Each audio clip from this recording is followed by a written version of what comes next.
Hello everyone, कैसे हैं आप लोग। आप सभी का स्वागत है हमारे इस सेशन में, जिसमें हम लोग बात कर रहे हैं कार्बन और उसके कंपाउंड्स के बारे में। लास्ट सेशन में हम लोगों ने बात करी थी कि कार्बन क्या है, इसकी स्टडी क्यों आवश्यक है, इसकी क्या क्या प्रॉपर्टीज हैं और ये दूसरों के साथ बॉन्डिंग क्यों करता है और इतने सारे कंपाउंड्स क्यों बनाता है। साथ ही हमने ये भी बात करी थी कि कार्बन के एलोट्रोप्स यानी कि अपर रूप क्या है और कौन कौन से हैं और उनका हम किस प्रकार से इस्तेमाल करते हैं। वो सारी बातें हम कल या लास्ट के सेशन में कर चुके हैं। आज हम लोग बात करने वाले हैं हाइड्रोकार्बन, जो काफी इंपॉर्टेंट टॉपिक है और आपके एग्जाम में यहाँ से क्वेश्चंस आते हैं। यहाँ पे देखिएगा हाइड्रोकार्बन और इसका वर्गीकरण, क्योंकि अगर वर्गीकरण की बात हो रही है तो ऑब्वियसली बहुत सारे प्रकार के होंगे, तो हमने इसको स्पेसिफाई यानी कि इसका क्लासिफिकेशन किया गया है।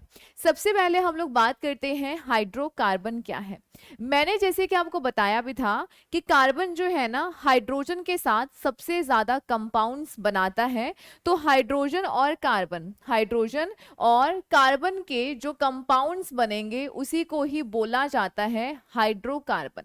यानी कि ऐसे यौगिक जिनके अंदर कार्बन और हाइड्रोजन आपको देखने को मिलेगा उसे बोला जाता है हाइड्रोकार्बन। ठीक है, तो चलिए हम इसको स्पेसिफाई करते हैं कौन कौन से प्रकार के हैं।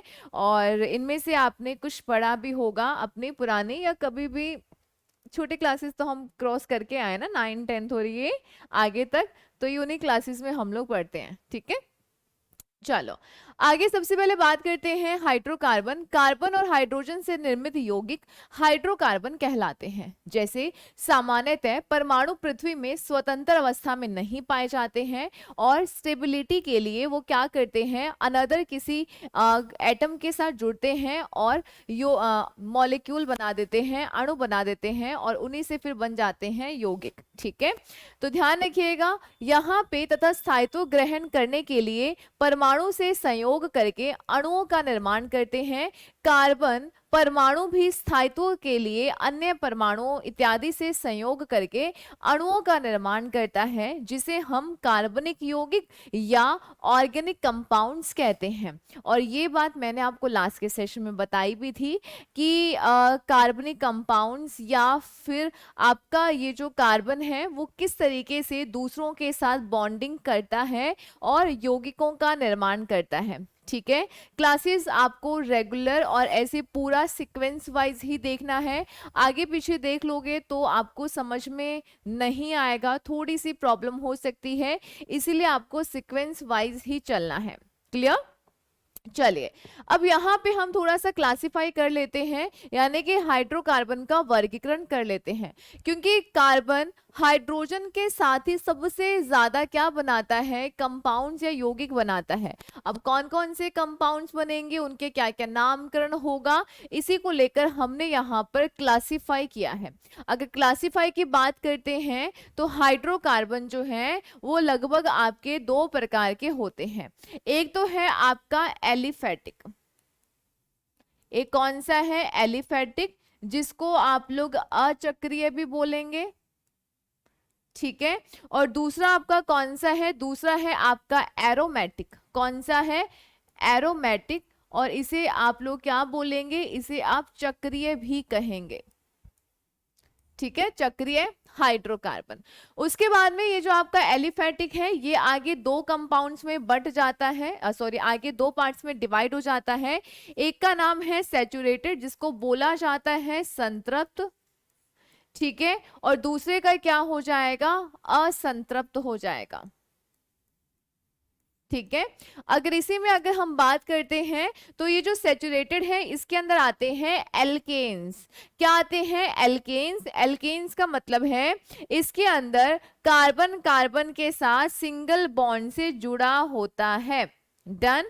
अब यहां पर देखिएगा ये जो एलिफेटिक था यही दो भागों में बन रहा था। एक आपका सैचुरेटेड यानी कि संतृप्त और दूसरा आपका अनसैचुरेटेड यानी कि असंतृप्त। तो इसके अंदर आता है एल्कीन, इसके अंदर क्या आता है, एल्कीन, और यहां पर दूसरा क्या आएगा, एल्काइन। ठीक है। इसके अंदर कार्बन कार्बन के साथ डबल बॉन्ड के साथ जुड़ता है और यहां पर कार्बन कार्बन के साथ ट्रिपल बॉन्ड के साथ जुड़ता है। क्या इतनी बातें क्लियर हो रही हैं? समझ में आया? गाइस जस्ट ए मिनट, थोड़ा सा अर्जेंट है।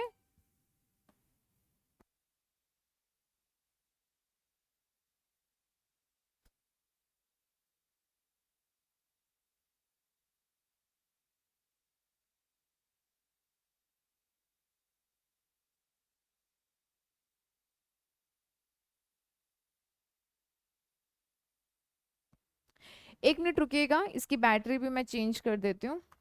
लगे हाथ, दो दो काम कर लेते हैं हम लोग।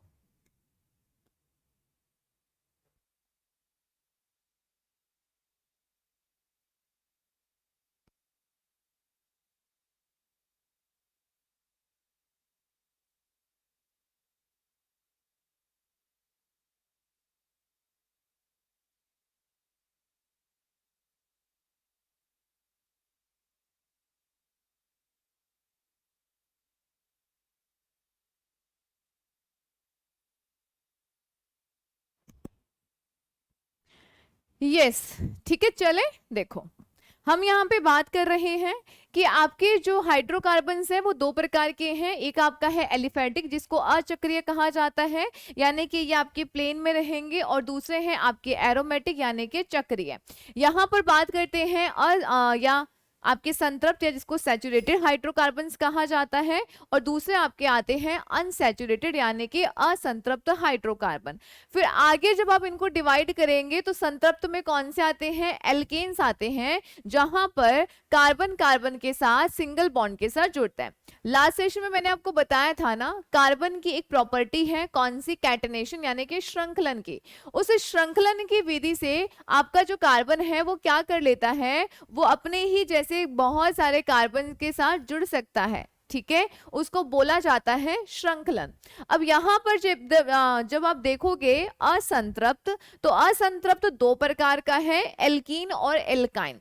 तो यहां पे कार्बन कार्बन के बीच में डबल बॉन्ड आता है और यहां पर कार्बन कार्बन के बीच में ट्रिपल बॉन्ड आता है। डन। चलिए यहां पर देखिएगा, बात करते हैं हाइड्रोकार्बन्स में हम एरोमेटिक की। काफी इंपॉर्टेंट है, क्वेश्चंस बनते हैं यहां से।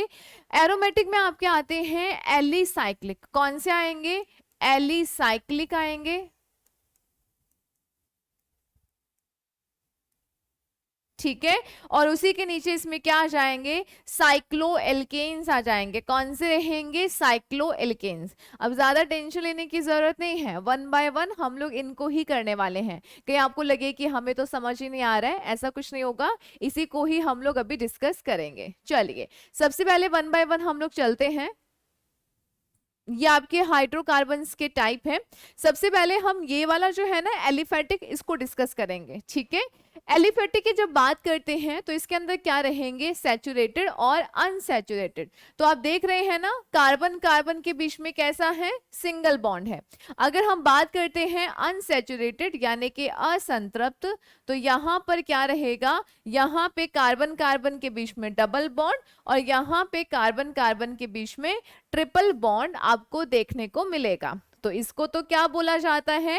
ये तो है एल्कीन का प्रकार, ठीक है। और ये किसका है? ये है आपके एल्काइन का प्रकार, जिसके अंदर कार्बन कार्बन के बीच में ट्रिपल बॉन्ड यानी कि त्रिबंध पाया जाता है। चलिए एलिसाइक्लिक की बात करते हैं। ये एलिफेटिक होते हैं, जलाने पर बिना धुएं की ज्वाला के साथ जलते हैं और इनके अंदर आपको देखने को मिलेंगे साइक्लोहेक्सेन, ठीक है।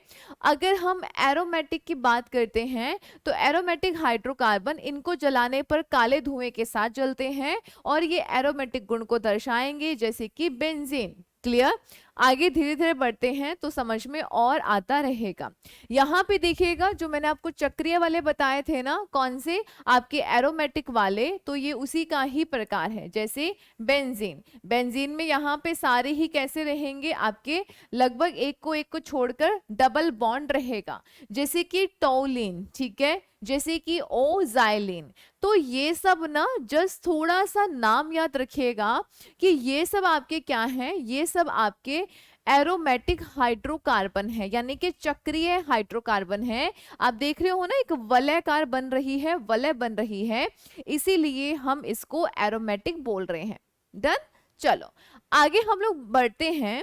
जैसे जैसे हम लोग आगे बढ़ेंगे ना, तो आप देखोगे कि कार्बन और हाइड्रोजन जब मिलते हैं तो बहुत सारे कंपाउंड्स बनाते हैं। अब बहुत सारे तो आप लोग जानते हैं कि हमारे यहाँ पे बहुत सारी कंट्रीज हैं, और अगर बहुत सारी कंट्रीज हैं, जैसे कि हम किसी चीज का नाम देख लें, तो हर किसी वस्तु को अलग अलग नाम से जाना जाता है। जैसे इंडिया में किसी को किसी अदर अनदर नेम से बुलाया जाएगा, वहीं अमेरिका में किसी और नाम से, क्योंकि जैसे जैसे जगह बदलेगी नाम बदल जाते हैं। तो ऐसे ही अगर हम इन हाइड्रोकार्बन की बात करें, ये अपने आप में इतने सारे हैं, और अगर हम बात करते हैं कि इनके नाम अगर इतने सारे हो जाएंगे तो इंसान कंफ्यूज हो जाएगा ना, उसको पता कैसे चलेगा कि कौन सी कंट्री वाले किसको किस या किस बारे में या किस नाम से बुला रहे हैं। तो इसीलिए क्या किया गया, इनका पर्टिकुलर एक नामकरण कर दिया गया कि अब इसका जो नामकरण है वो सब दुनिया में एक ही नाम से जाना जाएगा। ठीक है, जैसे कि अगर ये CH4 है तो इसको सभी लोग मिथेन ही कहेंगे, फिर वो चाहे भारत की बात हो, फिर वो चाहे अमेरिका की बात हो, फिर वो चाहे कनाडा की बात हो, मतलब कोई भी, सब क्या बोलेंगे, मिथेन ही कहेंगे। ठीक है, तो इसीलिए एक नामकरण पद्धति को अपनाया गया, बस हमें अब वही समझना है। चलिए सबसे पहले थोड़ा सा देख लेते हैं, ये आपके बुक के अंदर ही दिया गया है। अगर हम यहाँ पे बात करते हैं, जैसे कि सबसे पहला है CH4, इसको बोला जाता है मिथेन। इसका रूट नाम जो है ना, यानी कि बेसिकली जहां से उत्पन्न हुआ, इसको बोला जाता था मार्श गैस। मार्श गैस यानी कि इसका जो सोर्स है वो क्या है, जो दलदली एरिया होते हैं ना, जहाँ पे आपने देखा होगा ऐसे बुड़ बुड़ बुड़ बुड़ ऐसी आवाज से निकलती रहती है, यानी वहां से गैस रिलीज होती है, और वो गैस कौन सी होती है, मार्श गैस होती है। यानी दलदली क्षेत्रों से प्राप्त होने की वजह से इसको मार्श गैस भी कहा गया। ठीक है, अब देखिएगा CH3OH, इसको मेथिल एल्कोहल, तो इसको बोला जाता है कास्ट स्पिरिट, और इसको लकड़ी के भंजक आसवन से प्राप्त किया जाता है। यानी लकड़ी को जब आप बिना ऑक्सीजन के जलाओगे तो यहाँ पर आपको कास्ट स्पिरिट देखने को मिलेगा। उसके अलावा आपके पास ये क्या है, एसिटिक एसिड है, और सिरके का लैटिन नाम एसिटम से ही हमने इसको लिया है। ऐसे बात करते हैं फॉर्मिक एसिड, तो चींटी का जब चींटी डंक मारती है ना, तो उसमें से एक एसिड रिलीज होता है, जिसकी वजह से आपकी स्वेलिंग हो जाती है, एंड आपके निशान सा पड़ जाता है ना, ऐसे गोल गोल सा कि मच्छर या चींटी ने काटा होता है। तो उसके अंदर क्या पाया जाता है, फार्मिका, मैं सॉरी, चींटी का नाम क्या है, फार्मिका, इसीलिए उसके डंक के अंदर जो जहर पाया जाता है उसको बोला जाता है फॉर्मिक एसिड। ठीक है, आगे चलते हैं, लैक्टिक एसिड, ये लैक्टम दूध से प्राप्त होता है। तो अब देख रहे हो क्या कि जो चीज हमें जहां जहां से जैसे जैसे प्राप्त होती है, हमने वो नामकरण दे दिया, यानी कि जहां से हमें प्राप्त हुई। बट अब इसका हमको एक ऑफिशियली नेम भी देना जरूरी था कि सब इसको एक ही नाम से जाने, मतलब पूरी दुनिया में सब इसको एक ही नाम से जाने। तो फिर हमने क्या किया, हमने एक मेथड को अपनाया जिसका नाम है IUPAC। क्या है, IUPAC यानी कि international union of pure and applied chemistry. ये हर कहीं पे दुनिया में आप इसको इस मेथड से अप्लाई करके आप हर किसी का एक ही नाम सभी दुनिया में जाना जाएगा। ठीक है, अगर ये मिथेन है तो इसको सब जगह पर मिथेन ही बुलाया जाएगा। अब हम ये समझेंगे कि हमने इसको मिथेन ही क्यों कहा, क्योंकि जबकि पहले तो हम इसको मार्श गैस बोलते थे, अब हमने इसको मिथेन क्यों कहा, अब हमें ये समझना है। ठीक है, जैसे कि ये हमारे पास क्या है, कास्ट स्पिरिट है, बट आपने सुना होगा मैंने इसको मेथिल एल्कोहल कहा, तो क्यों कहा ये हमें समझना है। ठीक है, आई थिंक आप अब इन सब चीजों को समझ पा रहे हैं। तो इनके नाम देने के लिए क्या थे कि कार्बन जो है ना, कार्बन हम जानते हैं कार्बन कार्बन के साथ जुड़कर बहुत सारी लंबी सारी चेन बनाता है। तो अगर किसी यौगिक के अंदर, किसी कंपाउंड के अंदर अगर एक ही कार्बन होगा तो उसको बुलाएंगे मैथ। ठीक है, अगर 2 कार्बन होंगे तो बुलाएंगे एथ, अगर 3 कार्बन तो होंगे आप क्या बुलाएंगे, प्रॉप कहेंगे, अगर 4 कार्बन होंगे तो ब्यूट कहेंगे, 5 होंगे तो पेंट कहेंगे, 6 होंगे तो हेक्स कहेंगे, 7 होंगे तो हेप्ट कहोगे, 8 होंगे तो ऑक्ट, 9 होंगे तो नॉन एंड 10 होंगे तो डेक। ये थोड़ा सा याद करना पड़ेगा बट इंपॉर्टेंट है, याद करना जरूरी है। ओके चलिए, अब जैसे कि मैंने लिखा था CH4, ठीक है, अब यहाँ पे एक ही कार्बन था ना, और अगर कार्बन एक होगा तो हम क्या बोलेंगे, मैथ कहेंगे, ठीक है। और यहाँ पर ये जो है ये सारे आपके सिंगल बॉन्ड से ही जुड़े हुए हैं, इसीलिए ये एल्केन है। ये क्या है, एल्केन, और इसीलिए हमने इसको मेथेन कहा। हमने क्या बोला, मेथेन कहा। डन। चलिए वन बाय वन करके समझते हैं। बस ये जो है ना, ये प्रीफिक्स वगैरह ये आपको थोड़े याद करने होंगे कि किस शब्द के आगे आपको क्या मतलब कितने कार्बन हैं, तो आप ये वाला जो प्रीफिक्स है वो आप लगाओगे, ठीक है। चलो अब यहाँ पे सबसे पहले बात करते हैं एल्केन। अब एल्केन का सिंपल सा फॉर्मूला है, आपको ध्यान रखना है, इसको पैराफिन भी बोला जाता है। इसको क्या बोला जाता है, पैराफिन, यानी कि इनका दूसरा नाम क्या है, मोम। मोम, या इनको बोला जाता है वैक्स, ठीक है। और आपको ध्यान रखना है, अगर फॉर्मूला की बात करेंगे तो CnH2n+2, ठीक है, ये है इसका फॉर्मूला।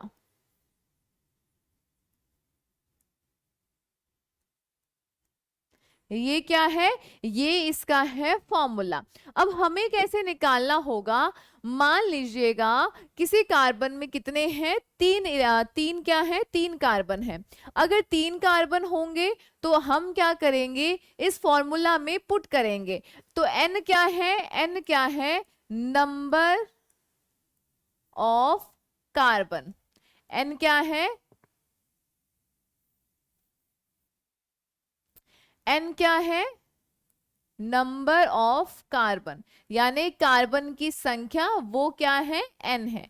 तो अगर यहाँ पर n 3 है तो यहाँ पर क्या आ जाएगा, C3, और यहाँ पर H से करेंगे 2 × 3 + 2, तो यहाँ पर क्या आ जाएगा, C3, 2 तिया 6, 6 + 2 8, यानी कि H8 आ जाएगा। अब देखो इसको आप क्या बोलेंगे, इसको आप बोलेंगे 3 पे क्या आता है, प्रॉप आता है, तो इसको आप बोलेंगे प्रोपेन। इसको आप लोग क्या बोलेंगे, इसको आप बोलेंगे प्रोपेन। अब आप बोलोगे कि मैम स्ट्रक्चर बता दो थोड़ा सा, तो हम लोग इसका स्ट्रक्चर भी देख लेते हैं। अगर आपको क्या करना हो, बताना हो कि ये क्या है, प्रॉप है, या इसके अंदर कितने आपके पास हाइड्रोजन रहेंगे, तो हम सिंपल सा क्या करेंगे, यहाँ पे C3 बोल रहा है ना, कई बार नाम पूछ लिया जाता है कि ये क्या है, ठीक है। मतलब अभी तो मैंने आपको बता दिया कि ये प्रोपेन है, अगर आपसे पूछ लिया जाए C3H8 ये क्या है, तो ये प्रोपेन है। कैसे निकालोगे, देखिएगा, हम यहाँ पे बना देते हैं आपका एक फॉर्मूला, मतलब एक स्ट्रक्चर बनाते हैं। यहाँ पर कितने हैं, 3 कार्बन है। कार्बन की संयोजकता कितनी है, कार्बन की संयोजकता होती है 4। अगर 4 है तो यहाँ पर यहाँ कितने हो गए, 1 2 3 और ये 4 हो गए ना, 4 इसके, क्योंकि एक तो कार्बन से जुड़ा हुआ है। यहाँ पे ये 2 बॉन्ड ऑलरेडी हैं, एक इधर हो जाएगा और एक इधर हो जाएगा, ठीक है। और यहाँ पर भी 3 आपके जुड़ जाएंगे। अब आप गिन लो कितने हो गए, 1 2 3 4 5 6 7 8, कितना हो गया, C3H8। कौन सा है, सिंगल बॉन्ड है, इसीलिए नाम क्या है, प्रोपेन है, इसीलिए नाम क्या है, प्रोपेन है। समझ पा रहे हैं, आपको जस्ट ये दे देगा और आपसे पूछ लेगा, C3H8 दे दिया और पूछ लिया ये क्या है, एल्केन है, एल्कीन है, एल्काइन है। अगर आपने वैसे नॉर्मल देखा कि C3H8 है, तो आप फटाफट से देखोगे कि ये 3 का डबल, मतलब 3 का डबल, 3 दूना 6 + 2, और फॉर्मूला CnH2n+2। अगर ये फॉर्मूला इसके साथ फिट बैठ रहा है तो इसका मतलब ये क्या है, एल्केन है। समझ पा रहे हैं, इसका मतलब ये क्या है, तो इसका मतलब ये एल्केन है। ओके चलिए आगे देखिएगा, बात करते हैं एल्कीन। अच्छा इसमें और बता दूं, फिर आप लोगों को लगेगा कि ना मैम ने तो ज्यादा बताया ही नहीं। रुको, हम एक और देख लें, पेंटेन का देख लेते हैं। चलो इसी से ये दिखता ही है ना। पेंटेन की अगर बात करते हैं, C5H12, 5 दूना 10, 10 + 2, ठीक है। अब आप या तो इसको ऐसे बना के देख लो, 1 2 3 4 और एक यहाँ पर 5 आ जाएगा। बस यहाँ पे इसके 4 पूरे हो गए, यहाँ पर 2 2, क्योंकि ये ऑलरेडी 2 कार्बन के साथ जुड़ा हुआ है। इस तरीके से यहाँ पर हो जाएगा पूरा। अब यहाँ पर हाइड्रोजन को ऐड कर दीजिए।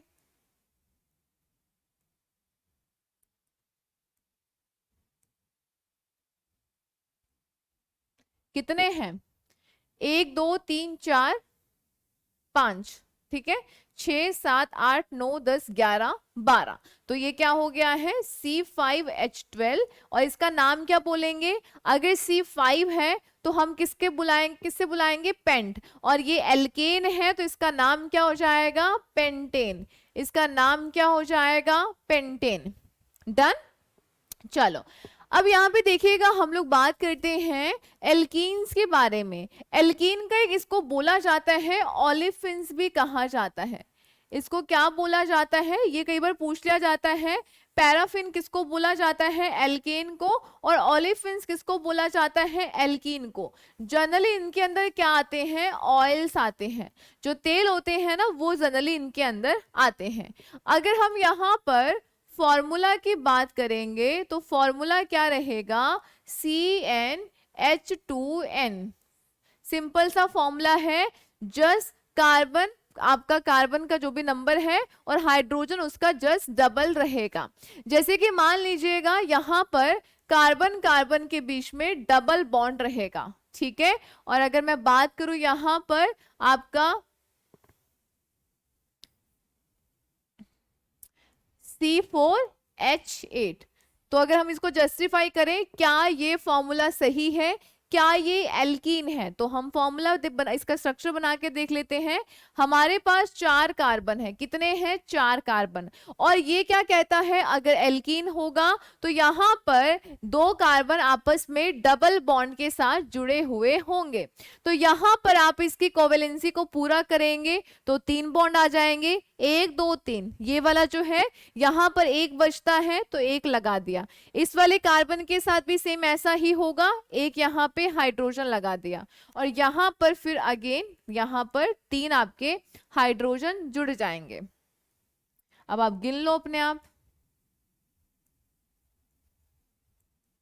कितने हो गए? 1 2 3 4 5 6 7 8, ठीक है। इसका मतलब ये जस्टिफाई हो रहा है। और यहाँ पर कार्बन 4 है तो इसको बोला जाएगा ब्यूटीन। इसको क्या बोला जाएगा? ब्यूटीन कहा जाएगा। क्योंकि ध्यान रखिएगा ईन आना चाहिए लास्ट में, तो इसका नाम क्या होगा? इसका नाम होगा ब्यूटीन। क्या नाम होगा? ब्यूटीन होगा। और ये क्या है? एल्कीन, जहां पर कार्बन कार्बन के बीच में आपको डबल बॉन्ड देखने को मिलेगा। डन। इतनी सी बातें आपको यहाँ पर ध्यान रखनी है। अगर आपको ये फॉर्मूला याद है, याद करना ही पड़ेगा। अगर ये याद है तो आप इजीली इस प्रकार के क्वेश्चंस को सॉल्व कर लोगे। नेक्स्ट देखिएगा, आगे चलते हैं एल्काइन। अब एल्काइंस क्या होते हैं? तो एल्काइंस ध्यान रखिएगा, जहां पर कार्बन कार्बन के बीच में ट्रिपल बॉन्ड पाया जाता है उसे बोला जाता है एल्काइन, ठीक है।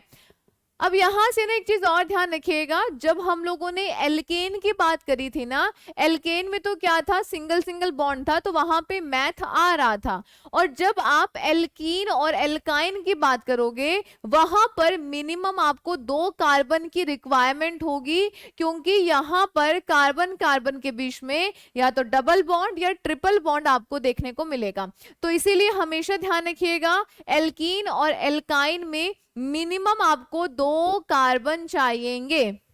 ओके, चलो यहां पर इसका फॉर्मूला हो जाएगा CnH2n-2, ठीक है। अगर मैं यहां से बात करूं जैसे कि C3, चलो हम 2 की बात करते हैं, 2 की हमने बात नहीं करी ना, C2H2, कैसे होगा देखिएगा, कार्बन कार्बन के बीच में ट्रिपल बॉन्ड होगा, यहां पे आप कोवेलेंसी पूरा करेंगे 1H लगेगा, तो क्या हो जाएगा C2H2।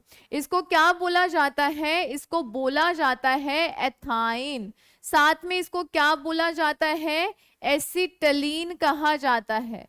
तो आर्टिफिशियली तरीके से फलों को पकाने में इसका इस्तेमाल किया जाता है। वेल्डिंग की जाती है ना, जो हमारे लोहे की चीजें होती है पुरानी, उनको जोड़ने में, अगर वो टूट गई हैं उनको जोड़ने के लिए वेल्डिंग की जाती है, तो उस वेल्डिंग में भी एसिटिलीन गैस का इस्तेमाल होता है। समझ पा रहे हैं, यहां पर मिनिमम 2 कार्बन की रिक्वायरमेंट रहेगी। अगर मैं यहां से बात करूं 3 कार्बन होंगे तो C3H कितना रहेगा, अब देखो -2 है ना, तो 2 तिया 6, 6 - 2 यानी कि 4 होना चाहिए, ठीक है, C3H4। अगर ये फॉर्मूला दे दिया जाए तो आपको बताना है ये क्या है, एल्काइन। मतलब 3 दूना 6, 6 - 2 यानी ये तो क्या है, अब देखो 3 दूना 6 होता यहां पर, तब तो ये क्या बन जाता, आपका एल्कीन बन जाता, ठीक है, यानी कि ये आपका फिर प्रोपीन बन जाता। ऐसा तो है नहीं, अगर 3 दूना 6 + 2 C3H8 होता तो ये आपका एल्केन होता, परंतु C3H4 है यानी कि काफी डबल से कम है, 2 कम है, तो ये आपका क्या रहेगा, एल्काइन रहेगा। ठीक है, बहुत सिंपल सा है, ज्यादा वरी करने की आवश्यकता नहीं है। अब हम लोग चलते हैं कुछ फंक्शनल ग्रुप की तरफ जो कार्बन के साथ जुड़ते हैं और डिफरेंट डिफरेंट आपके क्या बनाते हैं, कंपाउंड्स बनाते हैं। और ऐसे प्रश्न आपने हर एग्जाम में देखे होंगे। फिर आपका चाहे वन रक्षक का एग्जाम है, वनपाल का एग्जाम है, आरएस का एग्जाम है, पटवार का है, पुलिस का है, इवन ऐसा ही इवन कोई भी एग्जाम, उनके अंदर आपने ये फंक्शनल ग्रुप वाले क्वेश्चन जरूर देखे हैं और ये हर एग्जाम के अंदर पूछे जाते हैं। ओके, चलो सबसे पहले बात करते हैं हैलोजन ग्रुप जब जुड़ता है। अब हैलोजन में कौन कौन आते हैं, फ्लोरीन, क्लोरीन, ब्रोमीन, आयोडीन, ये हमारे क्या है, हैलोजन ग्रुप है। ठीक है, जैसे कि CHCl3, Cl जुड़ गया, क्लोरीन जुड़ गया, इसका नाम क्या है, क्लोरोफॉर्म। और एनेस्थीसिया यानी निषेधक या बेहोश करने में हम इसका इस्तेमाल करते हैं। मैं आपको बताऊंगी कहाँ कहाँ पे किसका यूज होगा और आपको किस तरीके से याद करना है। ठीक है, उसके बाद में यहाँ पर जैसे कि आप देख रहे हैं आयोडीन जुड़ रहा है, इसका नाम क्या है, आयोडोफॉर्म। और एंटीसेप्टिक, आपको कहीं पे चोट लग गई है, जैसे बीटाडिन आता है ना, हाउस में मेरा नाम माइंड से नाम स्किप हो रहा था ना, बीटाडिन, जैसे कि एंटीसेप्टिक होता है, चोट लग जाती है तो आप पहले उस घाव को साफ करते हैं बीटाडिन से, तो उसके अंदर क्या होता है, आयोडीन होता है। और मैंने आपको बताया भी था कि हैलोजन में से कौन सा ऐसा आपका गैस है या कौन सा आपका ऐसा एलिमेंट है जो पीड़ाहारी यानी कि पेन किलर के रूप में इस्तेमाल किया जाता है, तो आयोडीन किया जाता है। तो ध्यान रखिएगा CHI3 जो है इसका नाम है आयोडोफॉर्म और ये एंटीसेप्टिक के रूप में इस्तेमाल में किया जाता है। चलिए आगे चलते हैं। अगर कार्बन के साथ क्या जुड़ेगा, एल्कोहल ग्रुप। एल्कोहल ग्रुप क्या है, ये है आपका एल्कोहल ग्रुप। अगर ये जुड़ता है तो बोला जाता है ऑल, कहां पर, लास्ट में। जैसे कि हमारे पास क्या है, CH3OH है, यहां पर एक ही कार्बन है तो आप क्या बोलोगे, मैथ बोलोगे। और यहां पर क्या है, आपके पास OH यानी कि एल्कोहल ग्रुप है, तो हम इसको क्या बोलेंगे, हम इसको बोलेंगे मैथेनॉल, क्योंकि मिथेन है और यहां पर क्या जुड़ गया है, एक आपका हाइड्रोजन हटाकर क्या जुड़ गया, जैसे कि ये है। ठीक है, यहां पर हाइड्रोजन और यहां पर OH इस तरीके से जुड़ा हुआ है, तो हम इसको बोलते हैं मैथेनॉल। क्या बोलेंगे, मैथेनॉल कहेंगे। जो हमने पहले देखा था ना, इसको वुड स्पिरिट कहा जाता है, लकड़ी के भंजक आसवन से हम इसको प्राप्त करते हैं। ठीक है, बहुत सिंपल सा है और ये जहरीली शराब होती है। आपने सुना है क्या, कई बार गांव देहात में जैसे कि कई बार न्यूज़पेपर में आता है कि कुछ लोग जहरीली शराब पीने से उनकी डेथ हो गई है। अब होता है क्या है, गांव में सही से जिस लोग वो अंदाजे से कोई भी शराबें बनाते हैं, क्योंकि बहुत बड़ी बड़ी जो कंपनीज बनाती हैं उनका पर्टिकुलर फॉर्मूला वगैरह होता है जिसके थ्रू बहुत सारी सिक्योरिटी के बाद पर्टिकुलर वो आपका आगे आपकी बॉटल्स में फिल होती है। जबकि गाँव में तो ऐसा होता नहीं है। मान लो बाई चांस मैथिल मतलब जो आपकी शराब है एथिल एल्कोहल, अगर उसकी जगह पे मैथिल बन गया तो वो तो जहरीली जहरीली शराब है, अगर लोग उसको पी लेंगे तो उनकी डेथ हो जाएगी। तो इसीलिए हमें ये न्यूज़ जो है वो सुनने को मिलती है। तो ध्यान रखिएगा, इसे जहरीली शराब भी बोलते हैं, पीने से व्यक्ति अंधा हो जाता है और इसे हम लोग कास्ट स्पिरिट भी कहते हैं। अब जो पीने वाली शराब है ना, वो है आपका C2H5OH, यानी कि इसको बोला जाता है एथेनॉल। इसको क्या बोला जाएगा? एथेनॉल बोला जाएगा। तो पीने वाली जो शराब है वो कौन सी है? एथेनॉल है। तो अगर लास्ट में OH ग्रुप लग रहा है तो ऑल करके हम इसको बुलाएंगे, ठीक है। चलिए आगे देखिएगा, अगर हमारे कार्बन के साथ एक जगह पे क्या जुड़ता है? CHO जुड़ता है, तो इसको बोला जाता है एल्डिहाइड। इसको क्या बोला जाता है? इसको बोला जाता है एल्डिहाइड बोला जाता है। और लास्ट में AL करके हम साउंड प्रोड्यूस करते हैं, मतलब ये आपका एल्डिहाइड ग्रुप है। जैसे OH कैसा था आपका? ऑल, मतलब एल्कोहल था ना, और लास्ट में उसको ऑल करके बुला रहे थे, मैथेनॉल, एथेनॉल। तो ऐसे ही लास्ट में आएगा अल, ठीक है। जैसे कि ना हमारे पास यहाँ पे क्या है? एक कार्बन है, एक कार्बन के साथ यहाँ पे ये CHO ग्रुप है और एक हाइड्रोजन जुड़ा हुआ है, तो इसको बोला जाएगा मैथेनल, ठीक है। इसको क्या बोला जाएगा? इसको बोला जाएगा मैथेनल। और इसको क्या बोला जाएगा? यहाँ पे आपके पास 2 कार्बन है, अगर 2 कार्बन है तो एथ कहा जाएगा, इसीलिए इसको बोला जाएगा एथेनल। समझ पा रहे हैं? ठीक है। और ये जो आपका है ना, इसको फॉर्मेल्डिहाइड बोला जाता है। और इसका इस्तेमाल कहाँ पे होता है? इसका इस्तेमाल होता है जो डेड बॉडीज होती हैं उनको प्रिजर्व करने में। किसका? ये जो आपका है ना, जिसके अंदर, जिसको आप मैथेनल बोल रहे हैं, ये आपका एक फॉर्मेल्डिहाइड है, या इसको फॉर्मालिन भी बोला जाता है। जो डेड बॉडीज होती हैं उनको प्रिजर्व करने में इसका इस्तेमाल किया जाता है। इनकी यूज बहुत इंपॉर्टेंट है, इनको आप कैसे बुलाओगे ये बहुत इंपॉर्टेंट है। कौन सा ग्रुप जुड़ा हुआ है? एल्डिहाइड जुड़ा हुआ है, और इसमें CHO को हम एल्डिहाइड ग्रुप कहते हैं, ये बहुत इंपॉर्टेंट है। ओके, चलिए आगे देखिएगा ON, ठीक है, यानी कि कीटोन। अब कीटोन वाले तो आपने क्वेश्चंस बहुत बार देखे होंगे ना। यहाँ पे क्या होता है? यहाँ पे कुछ इस प्रकार से ये वाला ग्रुप आपका होता है, ठीक है। और ध्यान रखिएगा, इसको जुड़ने के लिए आपको यहाँ पर मिनिमम कितने कार्बन चाहिए? मिनिमम आपको यहाँ पर 3 कार्बन की रिक्वायरमेंट होगी। कितने कार्बन चाहिए?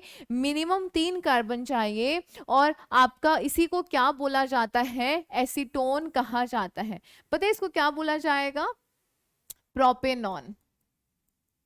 लास्ट में क्या आएगा? ऑन आएगा। क्या आएगा? ऑन आएगा। इसका मतलब इसके अंदर कीटोन ग्रुप है। जैसे कि यहाँ पे ये वाला था ना, बीच में आपका कीटोन ग्रुप आ जाएगा, इधर आपका CH3, इधर आपका CH3, यानी कि एक कार्बन उसकी संयोजकता को पूरा करेंगे तो ये है आपका क्या बन जाएगा? एसीटोन, या इसी को प्रोपेनॉन भी कहा जाता है। और अगर एसीटोन बात करें, ऑन आ रहा है, प्रोपेनॉन ऑन आ रहा है, तो इसका मतलब इसके अंदर कीटोन ग्रुप है। इसका मतलब क्या हुआ? इसके अंदर कीटोन ग्रुप है। और इसका इस्तेमाल कहाँ पर किया जाता है? नेल पॉलिश रिमूवर में इसका इस्तेमाल किया जाता है। अब कोई जरूरी नहीं है कि यहां पर सिर्फ ये ही होगा, 4 कार्बन भी हो सकते हैं। जैसे कि हमने यहां पर सबसे पहले जोड़ दिया आपका कीटोन ग्रुप, यहां पर ये आ गया CH 1 2 3 और यहाँ पे 4, ठीक है, CH3 और इधर CH3। तो ये पता है क्या हो गया? ये हो गया आपका ब्यूटेनॉन। ये क्या हो गया? इसको बोला जाएगा ब्यूटेनॉन। यानी कि जहां पर कीटोन ग्रुप जुड़ गया ना, तो लास्ट में क्या आएगा? ऑन आएगा।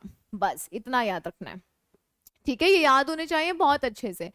अगर किसी के कार्बन के साथ ये ग्रुप जुड़ रहा है तो बोला जाता है इसको कार्बोक्सिलिक ग्रुप कहा जाता है। और जब इसका नाम पुकारा जाएगा तो लास्ट में आएगा इक, ठीक है। जैसे कि हमारे पास क्या है, HCOOH, यहाँ पे एक कार्बन था, ये पूरा हमने यहाँ से इसका कंप्लीट किया, ठीक है। तो इसको बोला जाएगा फॉर्मिक एसिड। एक आ गया ना, क्या आ गया, फॉर्मिक एसिड, वो ग्रुप भी आ गया, और इसको क्या बोला जाएगा, फॉर्मिक एसिड कहा जाएगा। क्या बोला जाएगा, फॉर्मिक, ठीक है। यानी इसके अंदर कौन सा ग्रुप है, इसके अंदर कार्बोक्सिलिक ग्रुप है। कौन सा ग्रुप है, इसके अंदर कार्बोक्सिलिक ग्रुप है। डन। चलिए अब यहां पे देखिएगा CH3, इसके साथ क्या जुड़ा हुआ है, COOH, यानी कि ये क्या है, एसिटिक एसिड है। क्या है, एसिटिक एसिड। विनेगर होता है ना सिरका, सिरका के अंदर आपका कौन सा एसिड मिलेगा, एसिटिक एसिड मिलेगा। और आप सिरका कैसे बनाते हैं, ज्यादातर पानी, उसमें से 3-4% आप क्या मिला दोगे, आप एसिटिक एसिड मिला दोगे, तो वो क्या बन जाएगा, वो विनेगर बन जाएगा, ठीक है। वो क्या बन जाएगा, वो फिर विनेगर बन जाएगा। डन। चलिए आगे देखिएगा, यहां पर ग्लेशियल एसिटिक एसिड, ठीक है। आपको ध्यान रखना है, acetic acid date contains a very low amount water, less than 1%, यानी कि अगर 1% से भी कम आपका एसिटिक एसिड है तो उसको बोला जाता है ग्लेशियल एसिटिक एसिड। डन, ठीक है। चलो, सॉरी, जिसके अंदर पानी बहुत कम है, ठीक है, ज्यादातर एसिटिक एसिड रहेगा, पानी बहुत कम है, उसको बोला जाता है ग्लेशियल एसिटिक एसिड। आगे देखिएगा, आगे हम लोग बात करते हैं, अगर ऑल और इक, अगर ऑल और इक यानी कि एथेनॉल और अगर कार्बोक्सिलिक ग्रुप जुड़ जाता है तो वो क्या बन जाएगा, एस्टर बन जाएगा, जिसमें फ्रूट जैसी गंध आती है। इसका इस्तेमाल जनरली इत्र वगैरह जो परफ्यूम्स होते हैं उनको बनाने में किया जाता है। ऑल हमने देखा ना, आपका जो एल्कोहल वाला ग्रुप था और आपका कार्बोक्सिलिक ग्रुप, अगर ये दोनों जुड़ते हैं तो क्या बन जाएगा, एस्टर बन जाएगा। आपने जनरली देखा नहीं, परफ्यूम से डीओ वीओ में अगर आप ऐसे स्प्रे करके अगर आपने आग लगा दी तो लग जाएगा, क्योंकि उसके अंदर एल्कोहल होता है और एल्कोहल जलता है। शराब अगर आपने उसके ऊपर तिल्ली मार दी तो वो जल जाएगा, ठीक है। तो ध्यान रखिएगा, इसके अंदर फ्रूट जैसी गंध आती है। चलिए अभी के लिए तो हम इतना ही करेंगे, बाकी आगे का जो पोर्शन है वो हम लोग करेंगे नेक्स्ट सेशन के अंदर। थोड़ा सा लेंदी सा आपको लगेगा, बट ऐसा मुश्किल नहीं है, अगर आप इसको 1-2 बार पढ़ोगे तो डेफिनेटली इजी हो जाएगा, कोई परेशानी वाली बात नहीं है। जहां जहां पे आप नया पढ़ेंगे ना, वहां वहां पे आपको तकलीफ होगी, समझने में दिक्कत होगी। एक बार की दिक्कत है, अगर आपने उसको पढ़ लिया तो डेफिनेटली वो आसान हो जाएगा। ये जो आपके ग्रुप्स हैं ना, जिनको आप फंक्शनल ग्रुप या क्रियात्मक समूह कहते हैं, इनसे आजकल क्वेश्चंस बहुत ज़्यादा आते हैं। अगर OH है तो एल्कोहल का है, तो इसको एथेनॉल, मैथेनॉल कुछ इस तरीके से बोलते हैं। अगर कार्बोक्सिलिक ग्रुप जुड़ा हुआ है COH, COOH, तो उसको इक लगाकर बोलते हैं, फॉर्मिक एसिड है, एसिटिक एसिड है, कुछ इस तरीके से। तो ध्यान रखिएगा, इन सब चीज़ों को बहुत अच्छे से कीजिएगा, और इनको इनको करने के बाद आप अपने पेपर्स या पुराने साल के जो पेपर्स हैं उनको करिए, तो डेफिनेटली आपसे क्वेश्चंस बनेंगे। बाकी का हम लोग करेंगे नेक्स्ट सेशन के अंदर। Take care, bye bye.